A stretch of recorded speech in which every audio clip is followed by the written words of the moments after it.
Hello everybody, today we are going to be discussing the conspiracy and mystery of the boys on the tracks. One night in August of 1987, two boys, Don Henry and Kevin Ives, would meet a tragic fate when they were hit by a train in the outskirts of Saline County, Arkansas. Normally this would just be a gruesome and sad story of two lives that were cut short.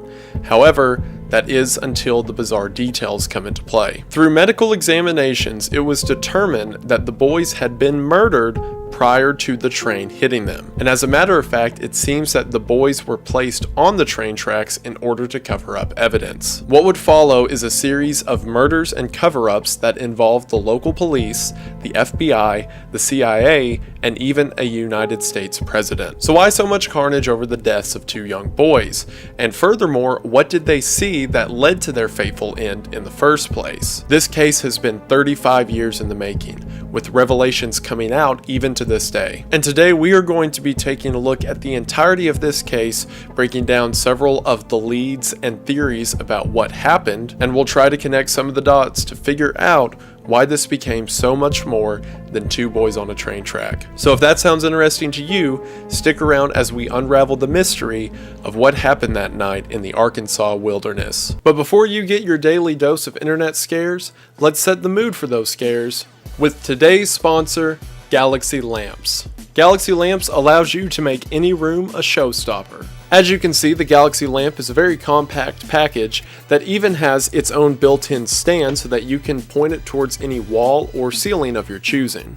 Using the Galaxy Lamps app, you are able to cycle through different light colors, different light cycles, and even times for the lamp to turn on and off. Galaxy Lamps even hooks up to your Google Assistant or Amazon Alexa, or if you like to keep it simple like me, there's a big button on the side that you can just press to cycle through the different options. I love the Galaxy Lamp because you can make any setting 10 times more interesting. Because why spend your time laying back or watching movies or just relaxing when you can do it in style? From a relaxing afternoon to a romantic evening, and even your nighttime terrors, the Galaxy Lamp has you covered. And right now is an offer you don't want to pass up, because if you go to the link in the description at galaxylamps.co/Wendigoon, you will be able to get your Galaxy Lamp for 15% off. That is right, go to the link in the description at galaxylamps.co/Wendigoon to get your lamp for 15% off. The Galaxy Lamp is a fantastic time, and this is a fantastic deal that you don't want to miss out on. Thank you all so much for watching the ad. Thank you so much to Galaxy Lamps for sponsoring this video. It really does mean the most. Hope you all check them out. Link is in the description, and we are back to the video. We are going to go ahead and get into it, but as always, thank you for watching. Now before we begin, I want to emphasize that this is still an ongoing case. With a lot of the stuff I cover, everything happened decades ago and someone was eventually caught for it. However, this is not one of those cases. So because of that, there is a big allegedly on top of everything I'm about to say, especially with some of the people implicated. I feel comfortable with several of these allegations because, as you're going to see, the legal system does as well, but this is not meant to be a witch hunt. At the end of this video, I'm going to talk about how you can help the correct way. On that note, I want to give a massive thank you to another YouTube channel known as Carnage on Ice. Baz Dane, the guy behind the channel, has done a phenomenal job at piecing together the massive narrative that this tragedy has created. So much so that he has become personal friends with several of the people in the case. So not only has he compiled information, but he has gone to the source and gathered first-hand accounts. And if you think my videos are long, this guy has 10 hours of material dedicated to this topic. So if this interests you, I really emphasize that it would not have been near as easy to find this information, and some of it wouldn't exist at all without him. So his channel will be the second link in the description just below the ad. Head over there and show him some thanks because I really appreciate it, and hopefully you do too. With those disclaimers out of the way, let's get into the story. Our story begins at about 4 in the morning in Saline County, Arkansas, specifically on a section of railroad tracks known as the Crooked Creek Trestle. At 4 a.m., a Union Pacific locomotive was making its way through the area. The train was about a mile long and was traveling at about 50 miles an hour. While traveling through this area of Saline County, one of the train operators saw something ahead on the tracks. They immediately began blowing the horn and braking the train. However, a mile-long piece of metal moving at 50 miles an hour doesn't have a lot of room to stop. Because of this, the train hit whatever was lying on the tracks and continued to travel for another several hundred feet. Between the time that the initial lookout saw what was coming ahead on the tracks and the point where the train actually hit whatever was on the tracks, all 4 men aboard the locomotive said that lying in front of them were 2 boys seemingly asleep with a green tarp draped over them. And despite the rattling of the tracks and the noise of the train and its horn, the boys never moved. Right before the train hit the boys, the people aboard the train thought that these were 2 people who were doing it on purpose. While tragic and relatively rare, this is a method that isn't necessarily unheard of. However, the first note of suspicion came whenever the train made contact with the 2 boys. So, whenever a train hits something, it's pretty grisly, if you could imagine. And while it isn't common with people, hopefully, it is pretty common for train conductors to hit wild animals such as deer. So while gruesome, people who operate trains are pretty familiar with it. And not to get too graphic, but this is necessary for the conspiracy I'll explain in a moment. Whenever something is hit by a piece of metal the size of a train, the pieces of whatever was hit, disassociate at a very rapid pace. And again, while grisly, the fragments of it are particularly aerosol in nature. Think like when a water balloon gets thrown at something really fast. Train conductors are pretty used to this, and that's why they immediately noticed something was off with the 2 boys. Instead of the normal reaction, the residue from this instance was more purple and thick compared to normal. This is something commonly seen with deoxygenated blood. See, whenever blood is amped up on oxygen and running through your body,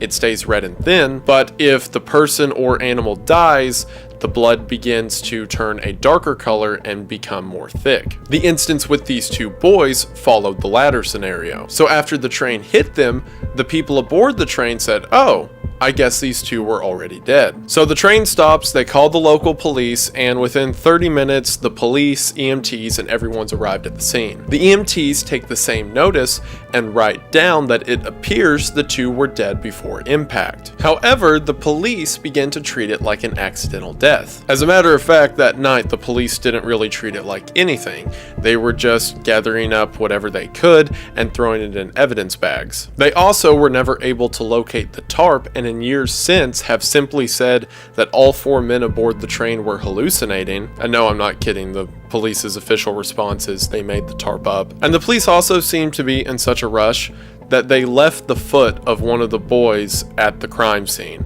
and didn't come get it till like 3 days later. The boys were taken to a local medical examiner and identified by their dental records. They were identified and later confirmed as being Don Henry and Kevin Ives. Don, 16, and Kevin, 17, were best friends throughout their entire upbringing and into high school. At the time they were identified, their parents were already looking for them. The night of the accident aboard the train tracks, August the 23rd of 1987, the 2 had left their house around midnight to go spotlighting. Spotlighting is when 2 guys go hunting and one of them has a flashlight and the other has a gun. So whenever the guy with the flashlight holds up the flashlight, the guy with the gun has to shoot whatever's in the beam. The boys left towards their normal hunting location at around midnight, that location being the train tracks where they were later found. So the big mystery of the case is what happened between midnight and 4 a.m. on August the 23rd. Also, when the bodies of the 2 were recovered, so was the .22 rifle that they took hunting.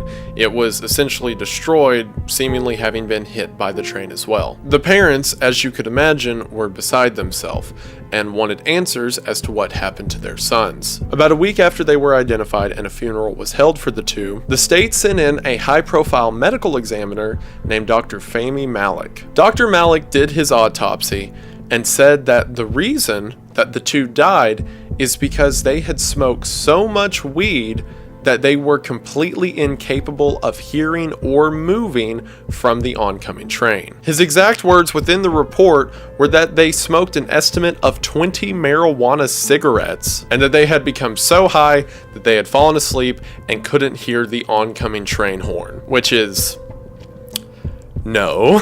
Not only is this written like someone whose only interaction with marijuana is Dare commercials, but even if these two high school students sprinted into the woods and smoked 20 joints each, that wouldn't be enough to put them in a stupor where they decide to lay down on a train track and the train can't alert them. And you're probably hearing this and thinking, that's ridiculous. How did that guy get away with it?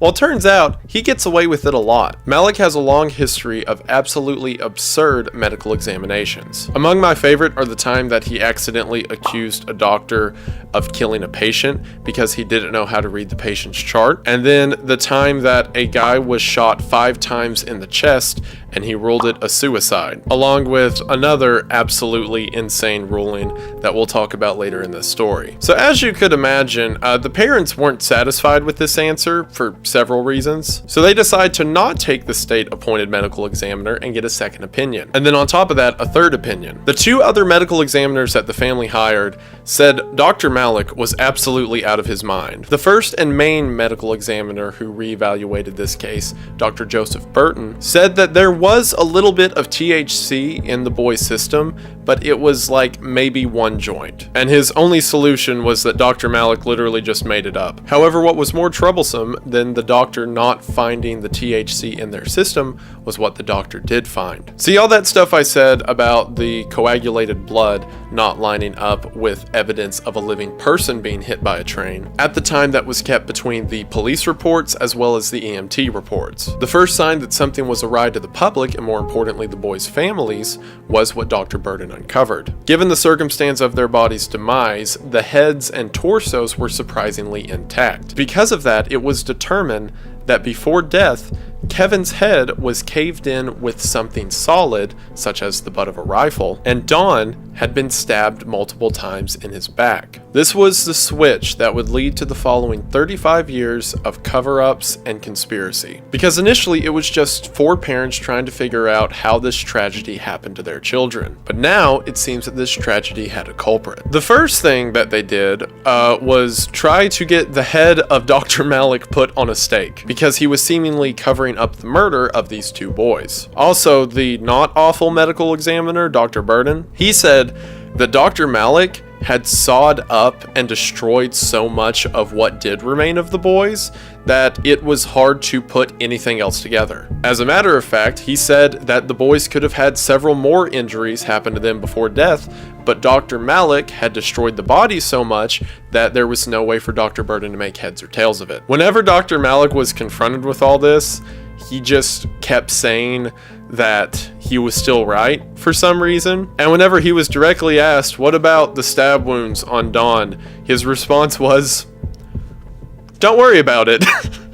Like, they're just stab wounds. Aren't you more worried about the train? That seems more dangerous to me. In the following years, whenever he was asked on news reports to explain himself, he said that the reason he was getting so many accusations was because people were racist, because he's Egyptian. So at this point, the parents are out for blood, especially the mother of Kevin Ives, a woman known as Linda Ives. Linda was approached by a local prosecutor known as Dan Harmon, because at this point, Linda was running smear campaigns in the public square trying to get people to out the sheriff for a massive cover-up, and eventually the sheriff said that if Linda stopped being mean to him, he would do a proper investigation. So whenever this investigation began, Dan Harmon, as the prosecutor, approached Linda and said that he would love to help her or the family with whatever they need to give the boys justice. So now the prosecution and local police began to try to find witnesses. And it turns out, despite being in the middle of the woods at 4 in the morning in Arkansas, there were quite a few. Keyword being were. Now, for the sake of the narrative, I am not going to tell you what these witnesses said whenever they were originally questioned, because it did not become public record until years later. So for now, all you need to know is that witnesses began coming forward, telling their story, and then things started happening. The first of which was another young boy by the name of Keith Coney. Also, at this point, it had been a while since the death of the boys, because that happened in August of '87, and then there was nearly a year of new medical examiners and trying to get the police to open the case and blah blah blah. And Keith Coney came forward as one of the first witnesses in the case in May of 1988. Keith said he was with the 2 boys on the night of their death. He gave the police his account of what happened, and then a few days later Keith Coney was killed in a motorcycle accident. Officially, he just died in a normal wreck. However, according to witnesses, he was being ran off the road by an unknown car. And according to some reports, at his autopsy, it seems his throat had been slit. But that was all alleged, and officially one of the main witnesses in the case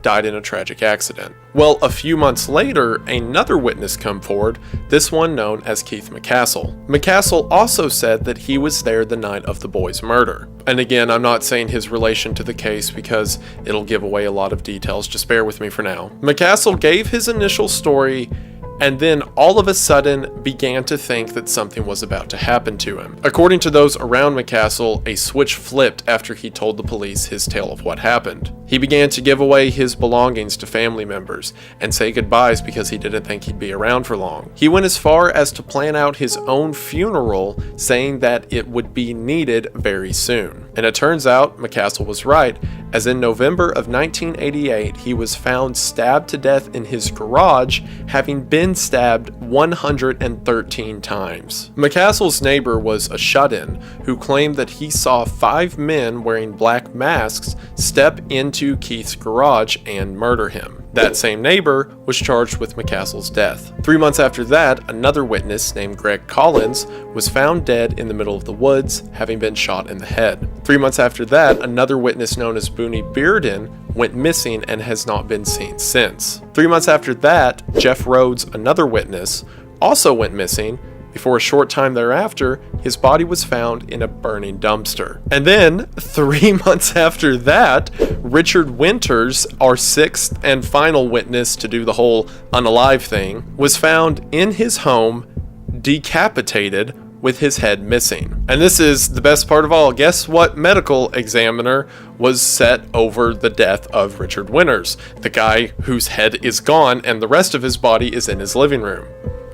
That's right, Dr. Malik. That's right, Dr. Malik.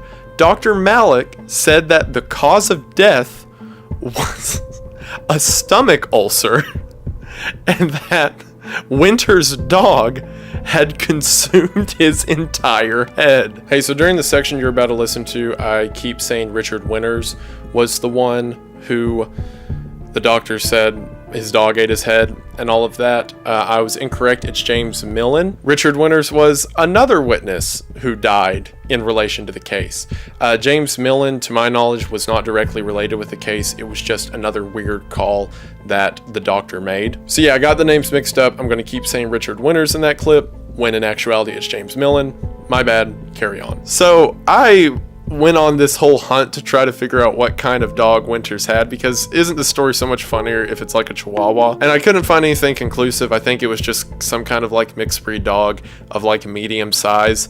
Definitely not eat your whole head size. And despite the sever marking clearly having been done with some kind of bladed weapon, Malik maintained that this guy died of a stomach ulcer and then his dog ate his head. Well, a week later, Winter's head turned up in a garbage can. While very decomposed, the head was still all in one place. When questioned on this, Malik said, "Oh, I guess the dog threw it up." So in just over a year, all 6 witnesses who said they saw something that night have died from something anywhere from mysterious to laughable circumstance. And the crooked medical examiner even came back to make a weird ruling on the final death. Well, after the first 2 murders of Keith Coney and Keith McCassell, the case was shut down. This was especially odd to the family because if you'll remember, Dan Harmon, this hotshot prosecutor, comes up to Linda Ives and the rest of the family and says that he's going to do whatever it takes to make sure these kids see justice, and then 2 people die and he's like, well, not anything it takes. Furthermore, at the time the case was shut down, a grand jury had been convened to go over the evidence to see if there was anything substantial to hold a case. Suspiciously, it was during this time that the case was dropped, and the grand jury was ordered to never reveal any evidence that was brought forward during that grand jury hearing ever, with several members on the grand jury saying that they don't feel that's right because the information they saw should really be out there. And this is the same information that Dan Harmon and the judge decided wouldn't make a good case. Also, not to mention, if your witnesses keep turning up dead, there's probably something there. Well, this didn't stop someone named Gene Duffy. Gene Duffy was head of the drug task force within Saline County. On the first day that she got the job, her higher-up came to her and said, whatever you do, never use the drug task force to investigate any public officials. Which, that's the worst thing you can say to someone who has a drug task force. Imagine if you were a health inspector at a restaurant, right? And you come into the restaurant and the manager's like, oh, hi, welcome to McDonald's. Whatever you do not check the meat in the back of the freezer. Oh, well, okay, since you asked. While Jean's investigations were not initially linked to the deaths of the boys on the tracks, several of her undercover informants began to say that the drug ring around Saline County was somehow connected to the deaths of those two boys. Well, this was around the same time that people who knew something about the case started coming up dead. So Jean decided to pursue her leads in secret and eventually found a witness. Now, according to Jean, throughout this entire investigation, she kept being discouraged by officials around her. When she would mention that the murder of the two boys may relate to drug rings that she's looking into, she was told not to worry about it and that it's all some crazy conspiracy theory. And while she was just getting a sort of gentle pushback for her normal investigations, whenever she found this one particular witness, they went ballistic. Within weeks, Dan Harmon, the prosecutor who's supposed to be trying to figure out who murdered these boys, began having smear campaigns ran in the local paper about how Gene Duffy is a terrible local official. And through his efforts, eventually got Jane Duffy ran out of Arkansas. We'll get to who that witness was in just a second, but hang on. So after Duffy gets ran out and the first few witnesses start to die, the case gets shut down like I said a moment ago. Well, this was unacceptable to the family, as you can imagine. And over 5 years later, in 1993, the case was eventually reopened thanks in no small part to the complaints of Linda Ives. A detective by the name of John Brown was assigned to the case. He said on the first day of this investigation, a superior put him in a patrol car and just started driving around town with him. And for an hour, continuously discouraged Brown from looking into the case at all. Think about it, he's been assigned by the department to have the case, and then a higher up in the department takes him out for an hour and says, whatever you do, do not look into the case. According to Brown, initially the car ride was just stuff like, oh, this case isn't going to go anywhere, it's just going to make you depressed, but by the end of it, he flat out told Brown to leave it alone. Well, Brown eventually found the same witness that Duffy had originally found 5 years earlier. And as soon as Brown found that witness, Dan Harmon, the prosecutor once again, comes out and begins threatening Brown and the police that he will ruin all of them if they continue chasing this thread. Also, whenever Brown took over the investigation, he found that files on top of files had completely gone missing. Like within the police's own records, evidence was just gone and entire pages were blacked out. So what was going on that had the officials of the entire county up in arms? And who was this witness that Dan Harmon was so afraid of? Well, it turns out this witness was a woman by the name of Charlene Wilson. At the time, Charlene Wilson was serving a sentence for a cocaine possession, which she claims to this day was planted on her, but Wilson does admit to a previous history of drug abuse. It's because of that drug abuse that she claims she was at the tracks on August the 23rd of 1987. According to her, and this was the story that prosecutor Dan Harmon didn't want to get out, she was part of a group which totaled 5 people. These 5 people were walking along the tracks that night looking for a drug pickup. While the specifics of her story change a little bit for reasons I'll discuss later, all versions of her story say that this group of 5 people ran into 2 young boys who were out hunting. Before, in fear of being found out, these 5 killed the 2 young boys and left their bodies on the train tracks in order to destroy the evidence. And according to her, the ringleader of this group of 5 people was Dan Harmon. If this is true, that would mean that the prosecutor, who was initially set to find justice for the 2 young boys, was the killer himself. This explains why, as you could imagine, Dan Harmon didn't want Charlene Wilson talking to anyone. But because of her story, it probably would have been a little too suspicious if she turned up dead while in jail, so he just kept trying to scare people off from talking to her. This was the information that Jean Duffy had before she was ran out of Saline County. Before she left, however, she passed on this information to an FBI investigator known as Chuck Banks. Chuck Banks took this information, thanked Jean for giving it to him, and then immediately dropped the case. This is why, despite having a supposed bombshell, or at the very least a lead in the investigation, nothing happened for another 5 years until the parents continued to complain. So whenever John Brown, 5 years later, comes across the same witness who has the same story, John Brown realized that this probably wouldn't stand up in court or have an investigation, especially if people were trying to keep it hush-hush. Because, Dan Harmon was the one who threw Charlene in prison, and I'm sure there are several people serving a drug sentence who would also say that their prosecutor killed someone. So, Brown set out to find another witness who could corroborate this story, and he did. A kid by the name of Tom Newhouse came forward and said that he witnessed everything. According to Tom, on the night that the two were killed, there was another unrelated group of kids who were going out into the woods to try to find a marijuana patch. Supposedly, there had been rumors that by the train tracks, there were people growing a bunch of marijuana, so a bunch of the local kids decided they wanted to go find it. And if it sounds weird to you, the idea of a group of kids going out into the middle of the woods at night in order to find drugs, welcome to the South. On that night, Tom would have been 12 years old. However, at the time of Brown's investigation, he was 17. Now, the story that Charlene gave was not at all public information at this point. It was kept very hush-hush, and the only people who knew about it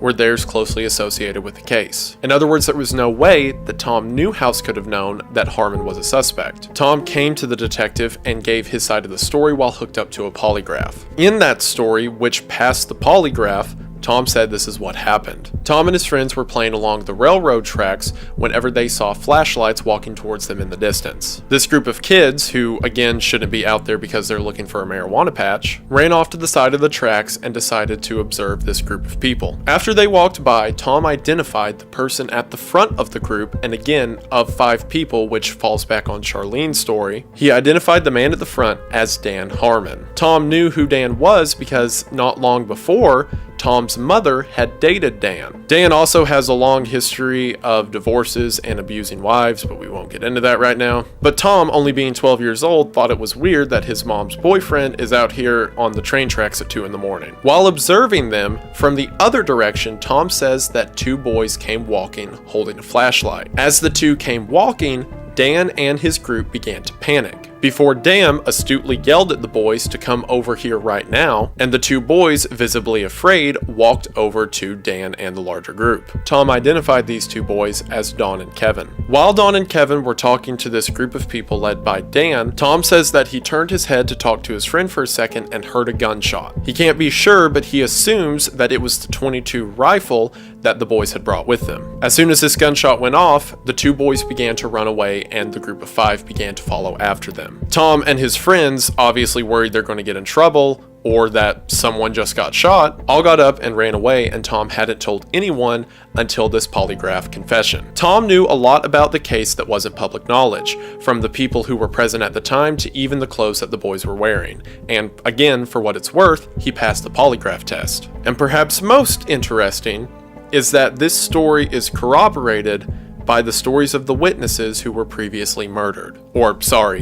Died of completely normal causes. If you'll remember, Keith McCassell was the second witness to die in this entire story. Keith McCassell's story is that he was one of the group of 5 who went out with Dan Harmon, and yes, he also said Dan was there. And again, Keith's story was completely classified, which makes it more credible when Tom's story said that he saw Keith McCassell on the tracks. And as a matter of fact, every other witness also says that Dan Harmon was there.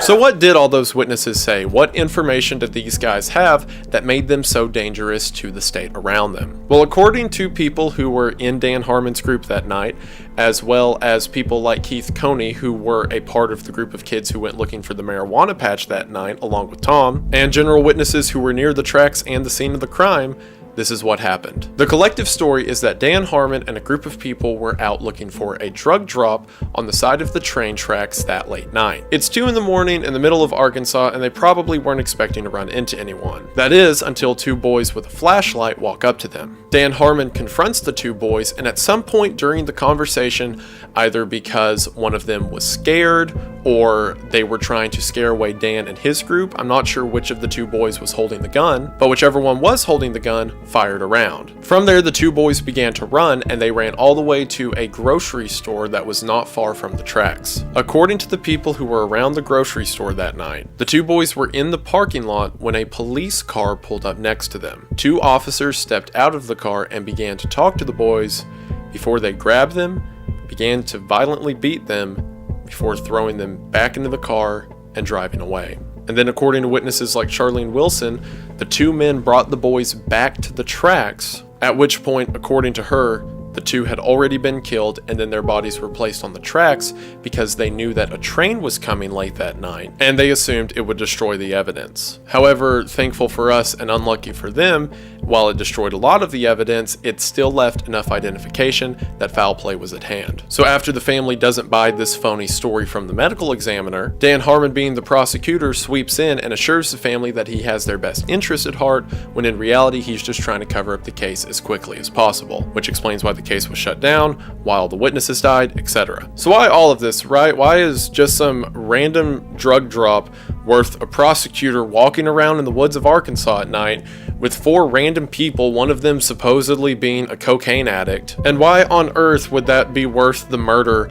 of, 8 people now? And even more so, the state medical examiner being in on the whole thing? Well, to answer that, we have to talk about a man by the name of Barry Seal. Now, Barry Seal is a massive topic within himself. His story even has a whole movie where Tom Cruise plays him about all his nefarious doings. But in short, Barry Seal was a pilot who assisted with drug trafficking from Central America into the United States. What I'm saying right now isn't a conspiracy, it isn't some weird secret, this is an entire exposed circuit of the drug trade. Barry Seal would specifically drop off his supply in Mena, Arkansas. The reason he chose Arkansas is because state officials were in on the whole thing. So not only would they turn a blind eye to his operations, but local law enforcement would be the people to traffic the drugs. Now, Barry Seal was murdered a year before the boys died in 1986. But at the time of his death, he had started such a big empire that even after he died, people continued the operation. And it's been confirmed that in the same location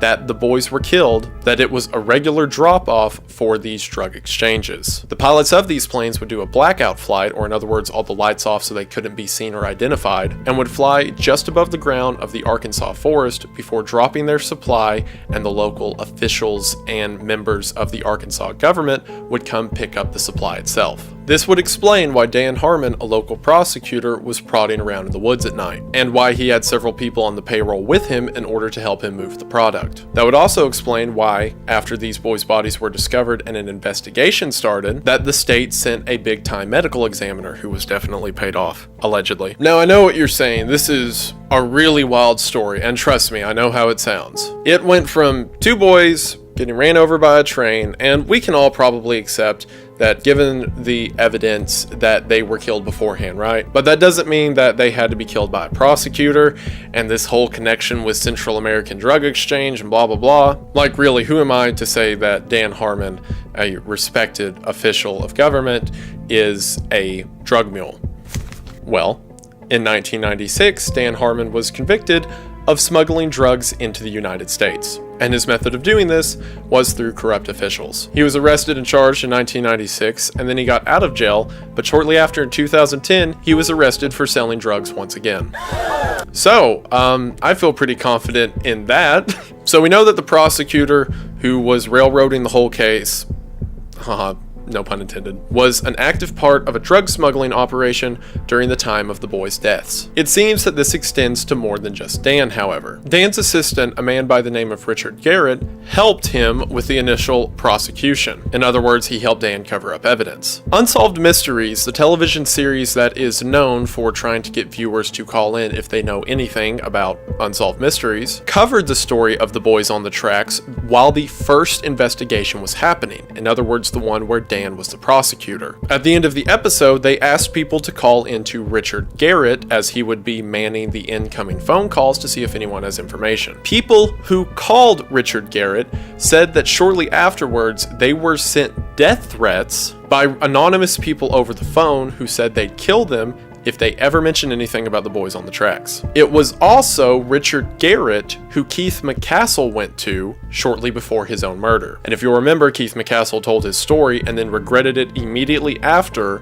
before he was killed. Also, remember the two officers who were supposedly the actual killers, and according to witnesses beat up the boys before throwing them in the back of the car? Well, those two officers were identified as Jay Campbell and Kirk Lane. Kirk was also spotted on several occasions threatening people who were supposed witnesses in the case before their untimely demise. And in one instance, a witness who was later killed said that Kirk Lane shot up his house in the middle of the night after the witness had given his story to police. So these seem to be two corrupt officers who were potentially the actual hitmen for the boys and were working in a part of this greater conspiracy. Well, in the years following the case, an episode of Obstruction of Justice was aired on television, which straight up said that Jay Campbell and Kirk Lane were the two lead suspects in the killing of the two boys. Keep in mind, these two are still police officers, at least at that time. The two officers sued Obstruction of Justice for falsely claiming that they were the suspects in the case, or defaming them for most likely being the killers, and they lost the case because it was ruled that the two are in fact the most likely killers. Jay Campbell later went to prison for unrelated charges of sex trafficking while being a cop. And Kirk Lane, again, allegedly. Also, the case of the two boys has been open and closed on 9 different occasions. One of those times when the county tried in earnest to find out what happened to the two, the sheriff hired an investigator to full-time work the case, similar to John Brown years before. And then that sheriff and investigator were arrested for trafficking. Also, remember that Richard Garrett guy?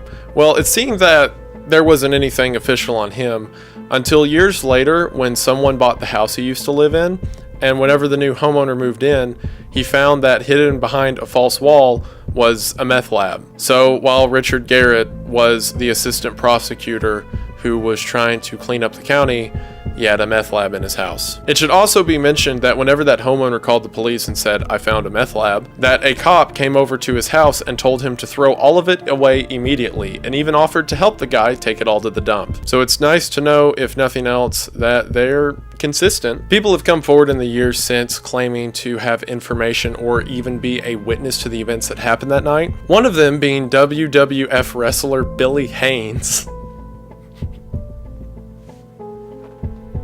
I love this job. I love doing this, but I truly wish all of you can know the feeling of researching a true crime case for days, and then this guy shows up as a witness. Don't believe his stories though. I went through and listened to him, and the guy just keeps changing details and then making stuff up, and he's just in it for the glitz and the glory. But still, just reading about this and then seeing that one of the 5 mystery people on the track was a professional wrestler, while not true, is what I live for. Also, it turns out that the FBI and eventually the CIA and the DEA all have separate investigations regarding this case. They began all the way back when rumors of corruption started in '88, and from there the FBI began to catalog what happened. In the FBI's own findings, they are very determined and sure that there is a conspiracy involving local law enforcement that relates to the death of these two boys, with other administrations coming to similar conclusions. So why then, if all the public officials who are supposedly a part of it or guilty according to the witnesses have all been arrested for supposedly unrelated drug charges, and if all the federal institutions who reviewed the case said, yeah, they probably did it, then why hasn't there at least been a good trial or investigation? Well, that's because while we seemingly found a lot of people who were responsible, it seems that there's a lot more who don't want their name out in the open. Because, as I mentioned, this investigation is not just about the murder of these two boys, it's about the overall trafficking ring that took place and potentially is taking place in Arkansas. Something I didn't mention earlier, because the details weren't relevant until now, is that in 1993, whenever, if you'll remember, Detective Brown started a legitimate investigation into what happened, Charlene Wilson wrote out a confession letter and signed it herself. This theoretically would be enough to start an actual trial. In the confession letter, Charlene names Dan Wilson as being the ringleader and the one who's responsible, if not directly then by order, of the death of the two boys. However, this letter, although given by a signed witness, was discredited, and the families of the two boys were told that it was just meaningless garble. And if you'll remember, Harmon wouldn't be arrested until 3 years later for unrelated charges. Charlene Wilson became physically sick in recent years and confessed that she was forced to write this letter by the local police. So let's think about this. Dan Harmon was supposedly the ringleader. He was the front guy in all of this. But at this point in 1993, there had been 3 different investigations into the case, and seemingly people weren't going away. So conveniently, during this time, the police forced one of the witnesses to write a letter that only names Dan Harmon as the person who was present. And then whenever people at the time in 1993 ask about it, they simply say that it's ridiculous cannon fodder and they shouldn't look into it. Perhaps, and again, I'm just speculating, all alleged, blah, blah, blah. Maybe some people in the police decided that Dan should be the fall guy. As it turns out, he eventually was. So maybe forcing Charlene to write a letter that only names him could have been the scapegoat. Now, in spite of all that, there should still be enough evidence to take some of this to trial, right? Well, it turns out the majority of the FBI, CIA, DEA, all of the documents look like this. Despite being a 35-year-old case, they are completely redacted, and nearly all of the names of people involved have been removed. I couldn't possibly imagine why. Like, looking here at the list of names of people associated with the case, I don't see anything that could be suspicious. Like, for example, this guy, he's the one who ended up giving the medical examiner, the Dr. Malik guy who said all the wild stuff. As a matter of fact, this guy not only assigned him and gave him his position, but he also gave him a raise after the entire thing. And it also says here that he was the governor of Arkansas during the time, and that he relates to the greater conspiracy at large. Some Bill Clinton, I have no idea how that would turn out, so I can't be sure if that's a name that the FBI would want removed from redacted files, so I can't possibly know where any of that would go. So because of that, I guess we'll just never know if that's an important person who, for some reason, the FBI wouldn't want on an open file. I guess we'll never know. On record, there's a total of 16,600 pages of evidence and reports made by the federal government. And despite family and investigators' request, only 2,000 of that 16,600 have ever been made public. And again, they all look like this. And the only reason that any of this has been known is because of the fortitude of people like Linda Ives and Gene Duffy. Linda Ives, whose son was killed in this tragic circumstance, remained steadfast throughout her entire life to see some justice brought for her son. If it wasn't for her constantly trying to rattle the cages of the people who wouldn't do anything about it or didn't want anything to be done about it, no investigations, no headway into the case would ever been made. And Gene Duffy, if you'll remember the original person who started to put pieces together, she joined back to the investigation in 1994 and was instrumental in putting Dan Harmon away. Not only that, but an investigative writer by the name of Mara Leverett wrote a fantastic book about the entire case, breaking down the pieces and trying to spread the word about what happened. But to this day, despite things like the Freedom of Information Act and, morality, the true records of what happened are still unknown. And perhaps most tragically, Linda Ives passed away on June the 3rd of last year, never having witnessed justice for her sons on this side of eternity. But she managed to stoke the fire enough that people are still pushing for some form of clarity or justice to this day. And new clues and information are coming out to this day. As a matter of fact, there are probably a lot of people who would have seen justice for all of this if the records had been disclosed. Because according to what we can see, it's like the FBI has all the names, places, and people lined out. They just won't release that information to the public. Even though, and I know this may sound a little kooky, but the government is supposed to work for the people. So when the FBI collects records, those are supposed to be our records. Now I know that's the opposite of how everything works, but the very least we can do is hold them accountable to that standard. So if this has interested you and if you want to know more, there are a couple things I'm going to point out to you. As mentioned earlier, Carnage on Ice's channel does a fantastic job of breaking all of this down. However, the other resource for it is the ID Files. The ID Files is a website that was started by Linda Ives. ID being from her last name Ives and Dawn's first name Dawn, and it is a total collection and breakdown of current happenings and records regarding the case. Again, Linda Ives has since passed away,